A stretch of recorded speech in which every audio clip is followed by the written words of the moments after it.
स्वामी प्रसाद मौर्य जी इस देश में बहुजन आंदोलन के योद्धा।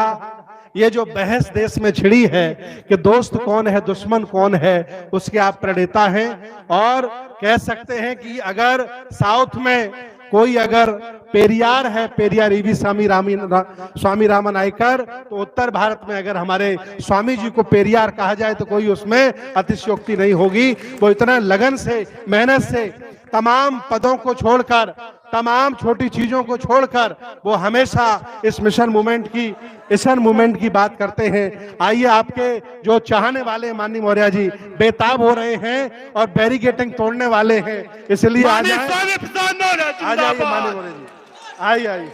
माननीय स्वामी प्रसाद मौर्य जिंदाबाद। भगवान बुद्ध की करुणा है, करुणा हो, करुणा हो, भगवान बुद्ध की करुणा है, करुणा हो, करुणा हो, भगवान बुद्ध की करुणा है, करुणा हो, करुणा हो। बाबा साहब अमर रहे, अमर रहे, अमर रहे, बाबा साहब अमर रहे, अमर रहे, अमर रहे, बाबा साहब अमर रहे, अमर रहे, अमर रहे। स्वामी प्रसाद मौर्य जिंदाबाद, जिंदाबाद, जिंदाबाद, स्वामी प्रसाद मौर्य जिंदाबाद, जिंदाबाद, जिंदाबाद। जय भीम।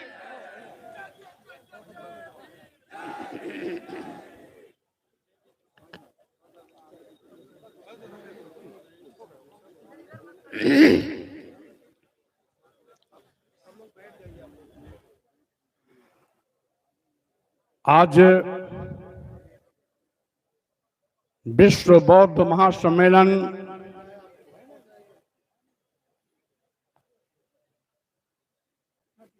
में हमारे बीच में उपस्थित भारतीय संविधान निर्माता परम पूज्य बाबा साहब डॉक्टर अंबेडकर जी के पौत्र, जिन्होंने स्वयं, इनके परिवार के लोगों ने, क्योंकि बाबा साहब के निर्माण के बाद ये पैदा हुए थे, तो परिवार के लोगों ने ही इनका नाम भीमराव डॉक्टर अंबेडकर रखा।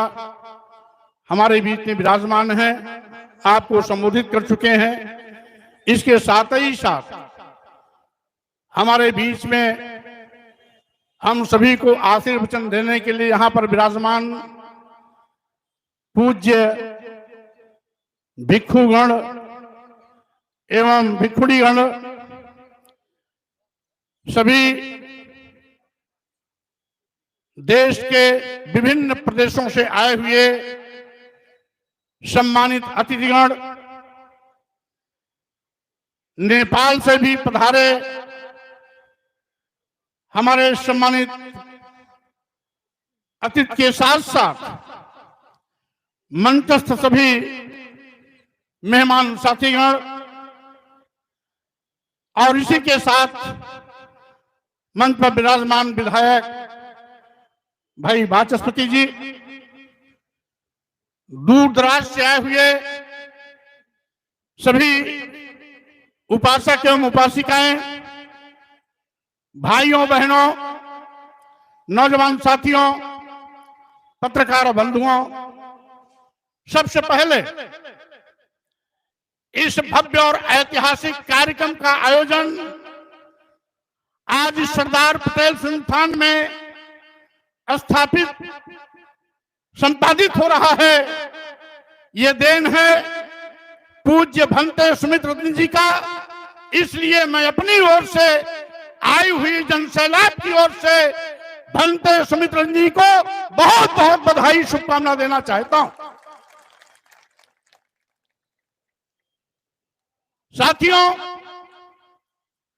आप जानते हैं विश्व में भारत की पहचान तथागत बुद्ध से है और बुद्ध के दर्शन से है। यहां तक कि हमारे देश के प्रधानमंत्री या राष्ट्रपति दुनिया के किसी भी देश में जाते हैं तो वहां पर भारत के विषय में भारत की ओर से प्रतीक के रूप में दूसरे देशों के राष्ट्राध्यक्ष को तथागत बुद्ध की प्रतिमा दी जाती है। और साथ ही साथ जब कभी शांति की बात आती है तो हमारे देश के प्रधानमंत्री जी भी कहते हैं हम उस भारत से आए हैं जहां बुद्ध पैदा हुए थे, और जहां बुद्ध की बात होती है वहां युद्ध की बात नहीं हो सकती है। ये भारत की पहचान बुद्ध से है। ये हमारी अतीत गौरवमयी संस्कृति है। हजारों साल तक ये भारत बौद्धमय था। नागवंश, कभी नागवंशी शासक, कभी हर्यवंशी, कभी वत्स साम्राज्य, कभी नंद वंश, कभी मौर्य साम्राज्य, कभी पाल साम्राज्य और महाराज हर्षवर्धन तक ये सिलसिला लगातार चला आता रहा है। आप जानते हैं ये जो कुंभ मेला का आयोजन इस संगम तट पर होता है, इसका भी श्रेय बौद्ध राजा महाराज हर्षवर्धन को जाता है, क्योंकि यह परंपरा उन्होंने शुरू की है। आज हमारी संस्कृति को लोगों ने चुराया है। हमारी संस्कृति को अपनाकर अपना बताया है। ये हमारी संस्कृति की खासियत है कि लाख कोशिश किया लोगों ने मिटाने को, फिर भी हमारी बौद्ध धर्म की संस्कृति सबके सिर पर चढ़ करके बोलती है, कोई इसको मिटा नहीं सकता। आप जानते हैं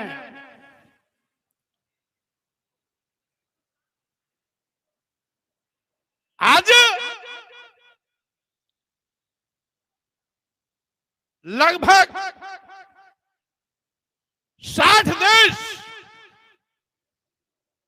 भगवान बुद्ध के दर्शन पर चलने वाले देश हैं। चीन और रूस जो 100% 100% कम्युनिस्ट था, वहां भी 40% लोग आज बौद्ध धर्मावलंबी हो गए हैं। विश्व के किसी कोने में पुरातत्व विभाग जब खुदाई करता है तो वहां पर बुद्ध की प्रतिमाएं मिलती हैं, बुद्ध की मूर्तियां मिलती हैं। रांची की पहाड़ी हो, साइबेरिया का पठार हो, तालिबान की पहाड़ियां हो,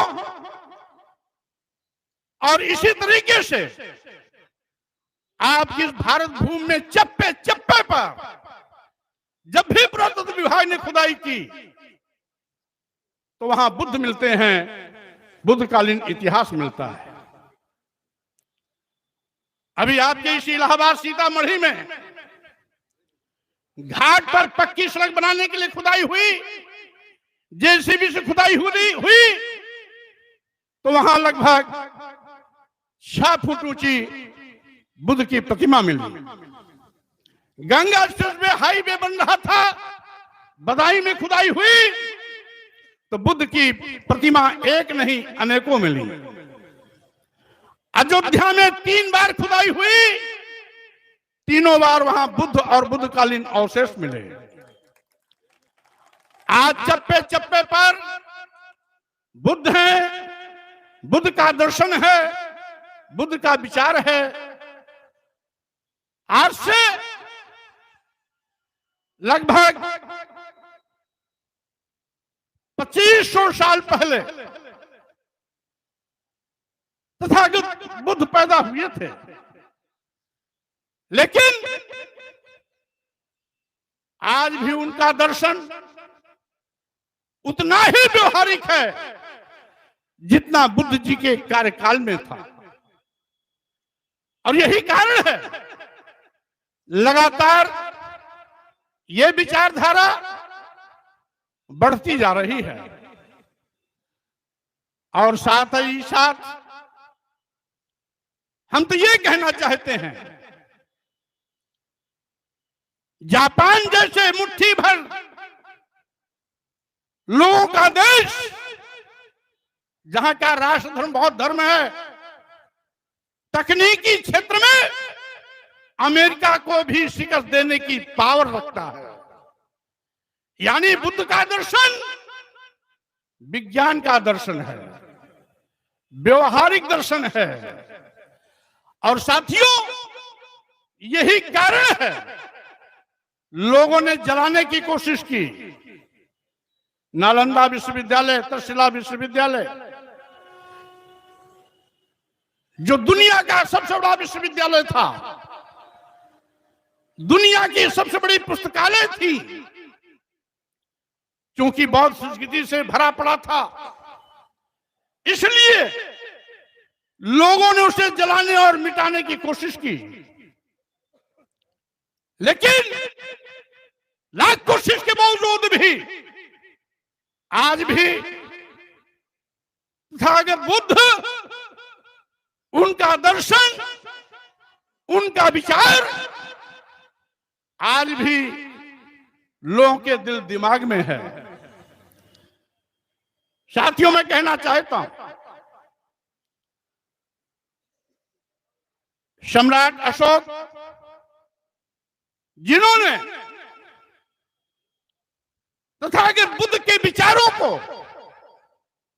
दुनिया में प्रचारित और प्रसारित करने के लिए अपने बेटे और बेटी को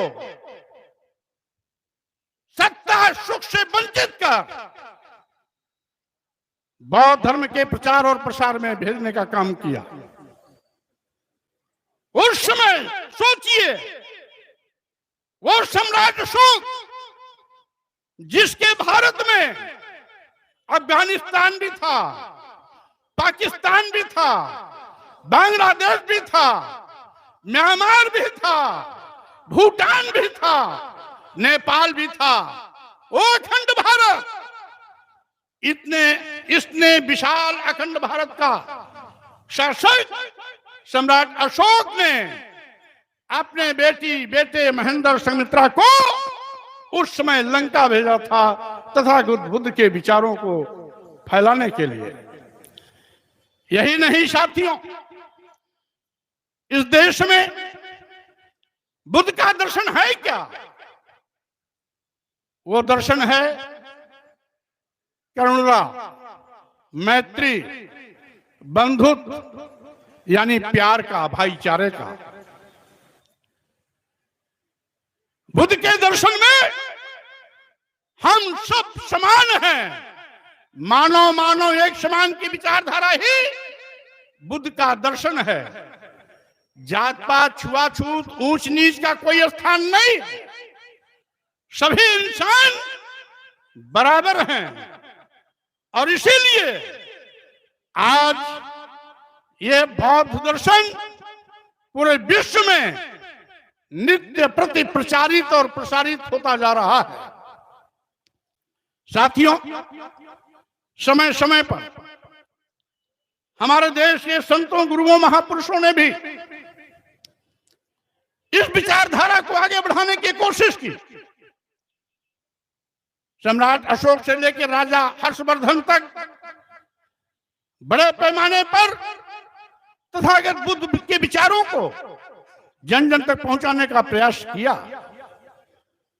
इसके बाद संतों, गुरुओं, महापुरुषों में कभी संत कबीर, कभी संत रविदास, तो कभी गुरु नानक जैसे संतों, महापुरुषों ने तथागत बुद्ध के विचारों को अमली जामा देने के लिए समतामूलक समाज की स्थापना की बात की।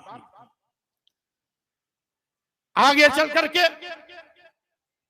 हमारे महापुरुषों की इसी विरासत ख्याति को सामाजिक परिवर्तन के महानायकों ने ज्योतिबा फुले के रूप में, छत्रपति साहू जी महाराज के रूप में, सावित्रीबाई फूले, फातिमा शेख के रूप में भारतीय संविधान निर्माता परम पूज्य साहब डॉक्टर अंबेडकर, पेरियर रामास्वामी नायकर, नारायण अग्रवाल, संत गाडगे के रूप में इस कर्म को आगे बढ़ाने का निरंतर प्रयास किया। उत्तर भारत में पेरियार ललाई सिंह यादव, तो माननीय रामस्वरूप वर्मा जी, तो बिहार में लेनिन कहे जाने वाले शहीद जगदेव प्रसाद कुशवाहा जी ने भी इसी समतामूलक समाज की स्थापना के लिए हंसते हंसते अपनी शहादत दी थी। इन तमाम महापुरुषों, सामाजिक परिवर्तन के महानायकों, संतों, गुरुओं की इसी विचारधारा को सामाजिक परिवर्तन आंदोलन के रूप में मानवर कांशीराम जी ने सम्मान स्वाभिमान की भूख जगाने के लिए, सत्ता शासन में हुक्मरान बनाने के लिए, अपना खोया हुआ गौरव वापस लाने के लिए निरंतर संघर्ष किया। इसलिए मैं अपनी ओर से, आप सब लोगों की ओर से अपने इन महापुरुषों को कोट कोट नमन करता हूं, वंदन करता हूं, जिनके बलबूते पर आज ये सोता हुआ समाज सम्मान और स्वाभिमान के लिए ताल ठोक करके खड़ा हो गया है। साथियों, मैं कहना चाहता हूं, आखिर आज हो क्या रहा है? आज ऐसे लोग जिन्होंने हमेशा समाज को बांटा, टुकड़े टुकड़े में किया, वो लोग हमें उपदेश दे रहे हैं, क्या जानते हैं? बटेंगे तो कटेंगे। क्या उपदेश दे रहे हैं? बटेंगे तो कटेंगे। हमारे माननीय मुख्यमंत्री जी भूल गए कि करोड़ों नौजवान बेरोजगार हो गया, भूखमरी के शिकार लोग 5 किलो 10 किलो चावल पाने के लिए लाइन लगा रहे हैं, गरीबी चरम पर है, काला बाजारी चरम पर है, छुट्टा जानवर लोगों की फसल को चरकर चौपट कर दे रहे हैं। ये भूल गए, नारा क्या दे रहे हैं? बटेंगे तो कटेंगे। इनका समर्थन कौन कर रहा है? आरएसएस के सह सर संचालक हसबोले जी। हसबोले जी कह रहा मैं समर्थन कर रहा हूं। अरे हसबोले जी और मुख्यमंत्री जी, मैं पूछना चाहता हूं, समाज को ब्राह्मण, क्षत्रिय, वैश्य, शूद्र में किसने बांटा? समाज में समाज को जाति और पाति में किसने बांटा? समाज को ऊंच और नीच में किसने बांटा? समाज को छूत और अछूत में किसने बांटा? आप उल्टा सेखी बघार रहे हो। समाज को बांटने का पाप आपने किया, आपके धर्म के ठेकेदारों ने किया। अपने पाप का चादर दूसरों पर डालने की कोशिश मत करो। और यही नहीं, 6743 जातियों का निर्माण किसने किया? ब्राह्मणों में भी एक जात नहीं है, वहां पर है 3, 13 और उसके आगे कुछ ऐसी जातियां हैं जिसमें 3 वाले, उसमें कुछ ब्राह्मण की ऐसी जातियां हैं जिनकी लड़की लड़के की शादी आपस में नहीं होती। एक हमारे चित्रकूट वाले बाबा हैं, वो कहते हैं सरजू पारी ब्राह्मण सबसे ऊंच ब्राह्मण है और पूरे देश के ब्राह्मण नीच ब्राह्मण है, ये कहते हैं। तो ब्राह्मणों में भी ऊंच और ब्राह्मणों में भी नीच, ये बांटा कौन बांट रहा है? मैं कहना चाहता हूं, जातियों में भी जातियां, ये किसने किया? यही लोग जो करें बटेंगे तो कटेंगे, और आपने तो हद कर दी। धर्म का लबादा उड़ने वाले लोगों ने तो यहां कह दिया कि जय बड़ा धम तेली कुम्हारा सुपच की रात कोल कलवारा। जातियों को चिन्हित करके कह दिया ये अधम जातियां हैं। ये स्वामी प्रसाद मौर्य ने नहीं कहा, भंते सुमित्र जी ने नहीं कहा, मंच पर बैठे हुए हमारे किसी नेता ने नहीं कहा। किसने कहा? तुलसी बाबा ने कहा। इससे भी उनका पेट नहीं भरा तो उन्होंने और क्या बंटवारा कर दिया कि सम्मान केवल तुम ब्राह्मण को देना। पूजहि विप्र सकल गुणहीना, सकल गुणहीना यानी सभी गुणों से हीन हो, तब भी तुम विप्र की पूजा करना। और पूजहि शूद्र गुण ज्ञान न प्रवीणा, गुणी है, ज्ञानी है, ज्ञान में प्रवीण भी है, तब भी उसका सम्मान मत करना। ये कौन बांटा? यही नहीं, इन्होंने तो पूरे देश की महिलाओं को, पूरे शूद्र समाज को, यहां तक कि देश की 93% आबादी को क्या कह दिया? ये मारने पीटने और जुतियाने के पात्र हैं। ढोल गमार सूद पशुनारी शकल ताड़ना के अधिकारी। ये किसने बांटा? और इनसे भी बड़े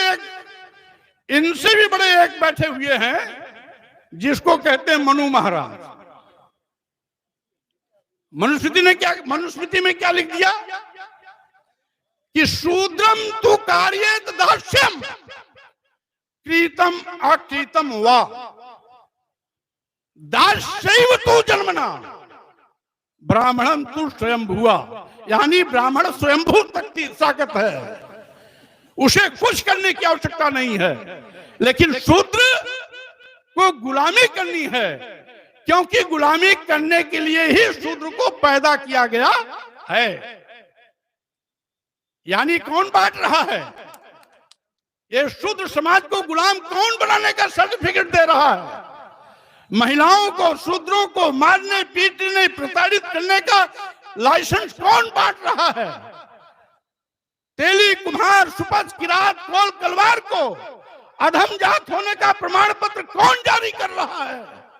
मुख्यमंत्री जी हंस बोले, जी जरा इतिहास का ज्ञान न हो तो मेरी बात सुन करके अकल आ जाए तो ठीक रहेगा, समझ लोगे तो अच्छी बात होगी, आगे गलती नहीं करोगे। तुम्हारे बाप दादा पुरखों ने बांटा है और हमारे बाप दादा पुरखों ने हमेशा जोड़ा है। इसीलिए अभी नारा लग रहा था तथागत बुद्ध की करुणा हो। यानी ये समाज करुणा, प्यार, स्नेह, भाईचारे का समाज बैठा हुआ है। लेकिन आपने तो जाति में जाति बांट दिया, उसमें भी ऊंच और नीच कर दिया, उसमें भी छूत और अछूत कर दिया, एक में भी अनेक जाति पैदा कर दी। तो बांटने वाले क्या कर रहे हैं कि बटेंगे तो कटेंगे। अरे हम लोग तो कटने के लिए ही पैदा हुए हैं। जब आप हुकूमत में रहेंगे तो हम तो कटेंगे ही कटेंगे। यही हो रहा है। अभी कल झांसी में एक दलित अपने घर का काम कर रहा था, दबंगों ने उसे काम पर बुलाया, नहीं गया तो पहले तो उसको पेड़ पे लटकाया उल्टा, उसके बाद बाल बनवाया, बाल बनाने के बाद पूरे गांव में घुमाया। वो दलित है इसीलिए ना।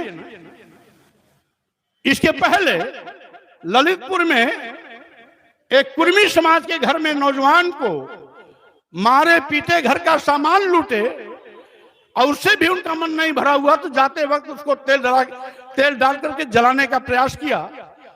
क्योंकि मौके पर तत्काल पुलिस पहुंच गई, अस्पताल ले गई, किसी उसको जान बच गया। महोबा में एक चौरसिया समाज के 24 साल के लड़के को लोगों ने पीट पीट करके मार डाला। हमीरपुर में एक प्रजापति समाज के 28 साल के लड़के को दबंगों ने पीट पीट के मार डाला।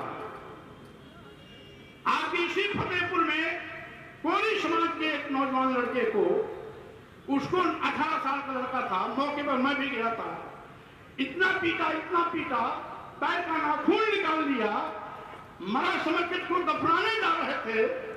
किसी ने 112 पुलिस को सूचना दी, मौके पर पहुंची पुलिस, उन लोगों को गिरफ्तार किया, देखा उस बच्चे की सांस चल रही है, अस्पताल ले गए, किसी तरीके से बच गया। स्थानीय पुलिस को बचाना चाहती थी, क्योंकि मौके पर मेरा जाने का कार्यक्रम बन गया, इसको मैंने टाइट किया, उससे 308 की मुकदमा धारा बढ़ी और मेरे जाने के पहले उसे गिरफ्तार किया गया। इसी मिर्जापुर में पहले एक मौर्य समाज के नौजवान लड़के को, जो छात्र संघ का महामंत्री भी था, उस पर गाड़ी चढ़ा करके लोगों ने कुचल के मार डाला। एक्सीडेंट दिखाना चाहते थे, लोगों आक्रोशित होकर सड़क पे आ गए, बहरहाल पकड़े गए, वो निकले भाजपा के पदाधिकारी लोग, आज भी जेल में। अभी 10 दिन पहले 14 साल के एक दलित लड़के को गड़ासे से काट करके मार डाला। परसों एक दलित परिवार की जमीन जबरदस्ती हड़पने के लिए इतना बुरी तरीके से दबंगों ने मारपीट की कि एक व्यक्ति की तत्काल मौके पर मौत हो गई और 7-8 लोग घायल हो गए, जो अभी भी अस्पताल में एडमिट हैं। मैं वाराणसी सारनाथ शिवपुर थाने में गया था। नितिन नाम का मौर्य लड़का 18 साल का था, उसको दबंगों ने जला करके मार डाला। इतने से भी उनका मन नहीं भरा तो उसका एक हाथ काट लिया, उसका एक पैर काट लिया। आपके इसी रायबरेली में अर्जुन पासी 21 साल का लड़का है, दबंगों ने पीट पीट कर उसे मार डाला। एक शेड्यूल कास्ट का लड़का, दलित समाज का लड़का, रायबरेली का रहने वाला है, जो अमेठी के शिव रतनगंज थाने में अंतर्गत स्कूल संयुक्त विद्यालय, जिसमें प्राइमरी जूनियर दोनों एक होता है, उसमें पढ़ाता था, उसको गोलियों से भून दिया। यही नहीं, उसकी पत्नी, उसके 2 बच्चों को मौत के नींद सुला दिया। 4 मौतें एक हो गई।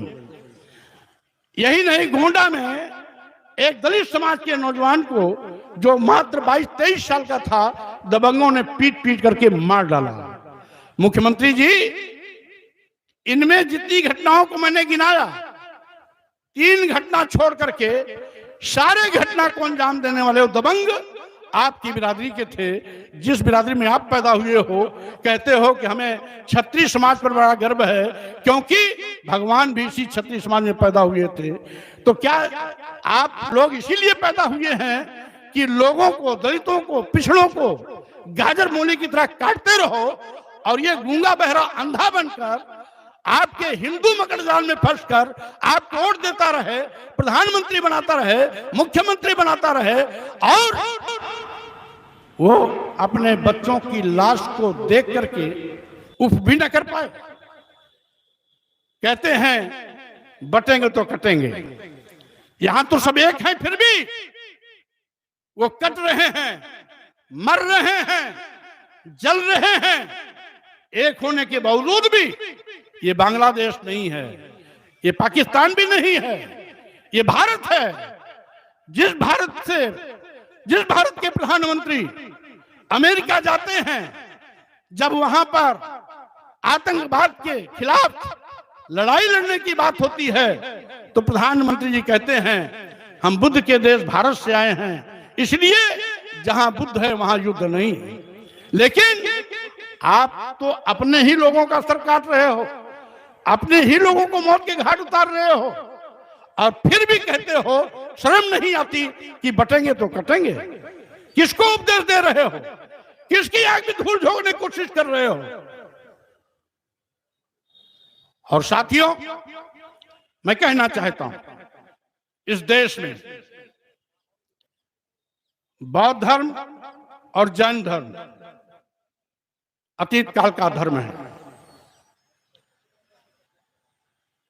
यद्यपि जैन धर्म का विस्तार नहीं हो पाया, लेकिन बौद्ध धर्म विश्वव्यापी बन गया। हजारों साल तक भारत भूमि पर बौद्ध शासकों का राज था, और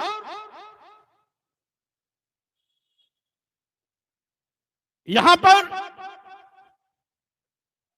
हर्षवर्धन साम्राज्य के बाद 1000 साल तक मुस्लिम शासकों का भी राज रहा है। उसके बाद अंग्रेजी हुकूमत भी रही है। आप जानते हैं, इन धर्म के ठेकेदारों ने हजारों साल तक हमें शूद्र बनाया, गुलाम बनाया, धन धरती शिक्षा सम्मान से वंचित किया। और यही नहीं, आज जब हमारे महापुरुषों ने अंग्रेजी हुकूमत से लड़ाई लड़ करके यहां की हकीकत को बयां किया, तो अंग्रेजों ने तमाम समाज सुधार की बात की। अंग्रेजी हुकूमत ने हमें पढ़ने लिखने का पहले शासनादेश जारी किया। पहले एक व्यक्ति की बल्दी जाती थी, वो शूद्र समाज का होता था। अंग्रेजी हुकूमत ने इस पर रोक लगाई। पहले हमारे शूद्र समाज के बेटों की शादी होती थी तो दुल्हन उनके घर नहीं आती थी, 3 दिन 3 रात शादी कराने वाले के घर में रुकती थी। अंग्रेजी हुकूमत ने इस पर रोक लगाई। पहले बेटियों को जिंदा मार दिया जाता था, अंग्रेजी हुकूमत को बताया गया, उसने इस पर रोक लगाई। सती प्रथा, बाल विवाह होता था। अगर अचानक 10 साल, 12 साल, 13 साल, 14 साल, 15 साल की उम्र में गौने के पहले अगर लड़का मर जाता था तो लड़की को जिंदा अपने पति के लाश के साथ जलना पड़ता था। अंग्रेजी हुकूमत ने इस पर रोक लगाई। यही नहीं, कानून भेदभाव करता था। शूद्र समाज के लोगों की सजा कठोर होती थी और एक जाति विशेष के लोगों को सजा शून्य होती थी। अंग्रेजों ने बराबर कानून बनाया और उसके तहत पहला सजा हुआ बंगाल कोर्ट में नंद कुमार जी को जेल जाना पड़ा। हमारे कहने का मतलब, अंग्रेजी हुकूमत ने जो भी सुधार लाए, जब देश आजाद हुआ, बाबा साहब डॉक्टर अंबेडकर, तमाम हमारे सामाजिक परिवर्तन महानायकों के साथ जो लड़ाइयां लड़ी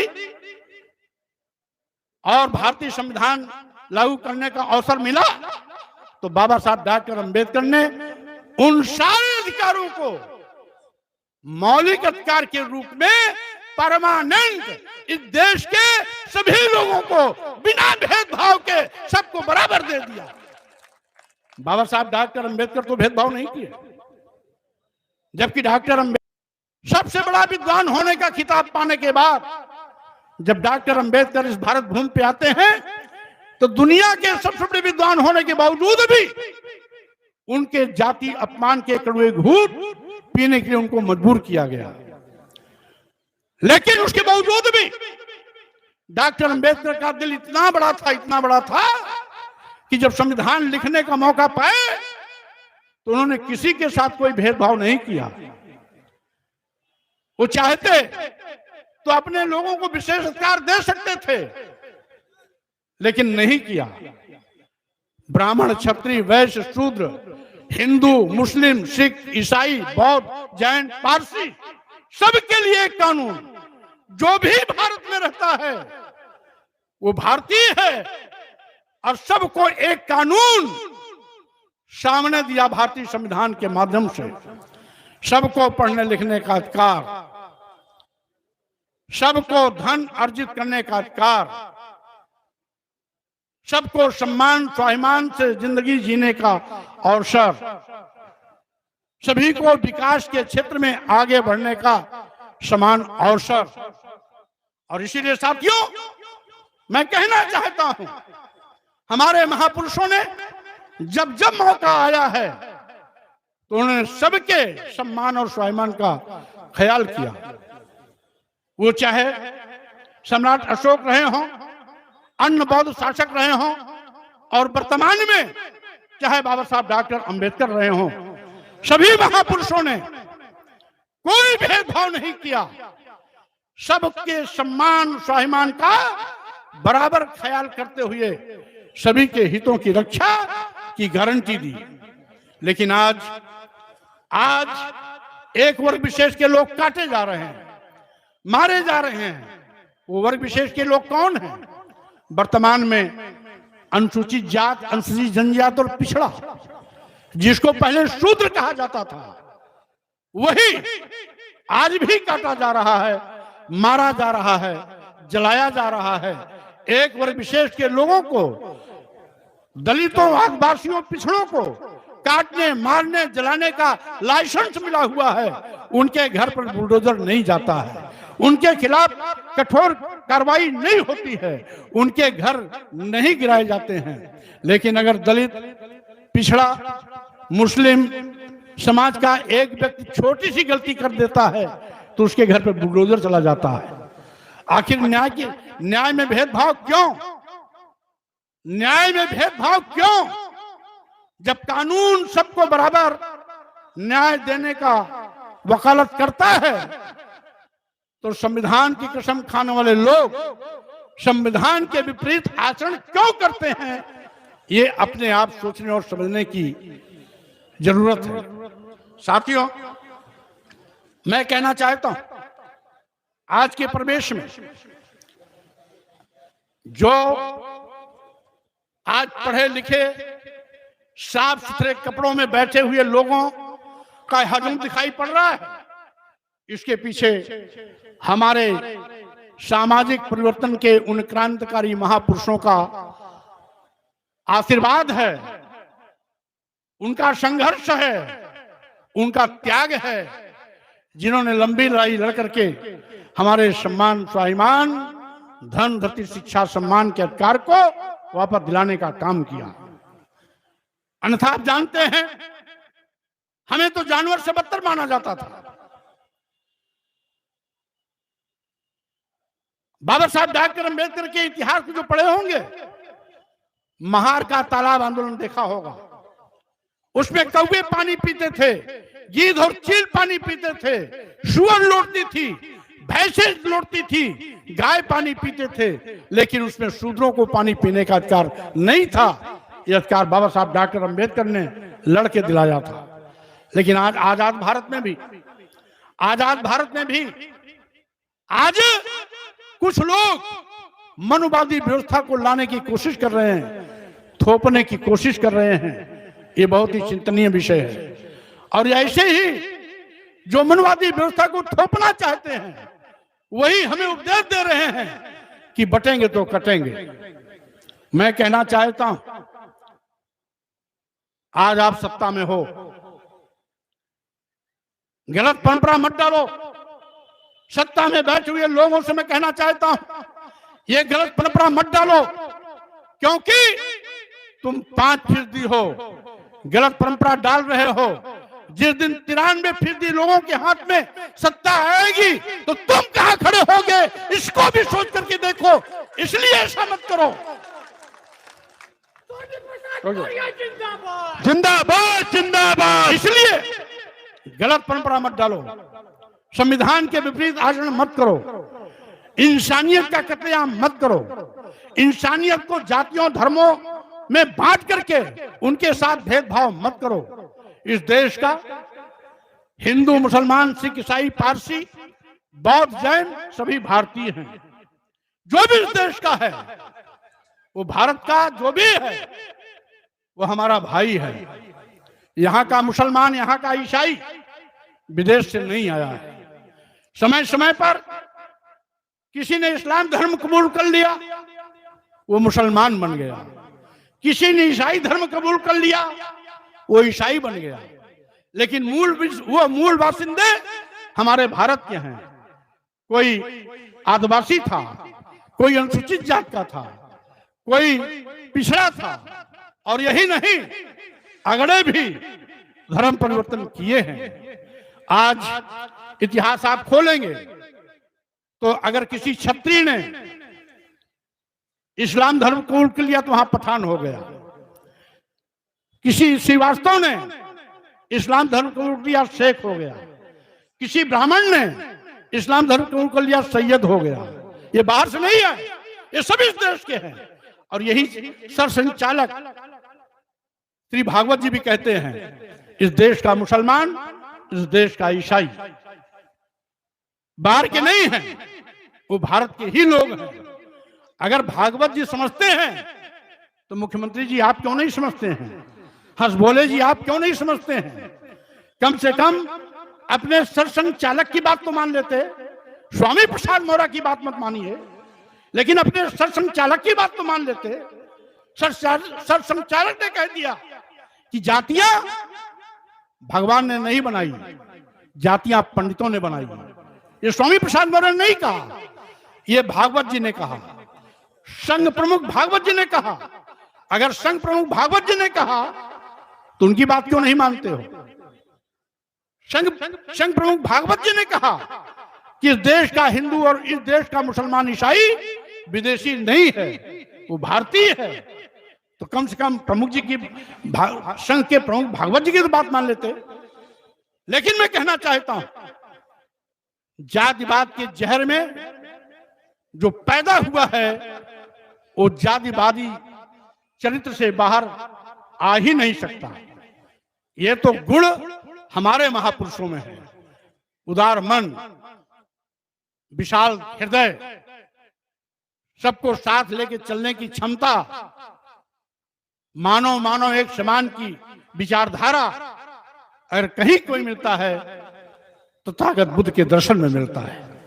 इसीलिए मैं कहना चाहता हूं, आज साथियों आवश्यकता है, यह धम्म नगरी है, यह महाराज हर्षवर्धन की नगरी है।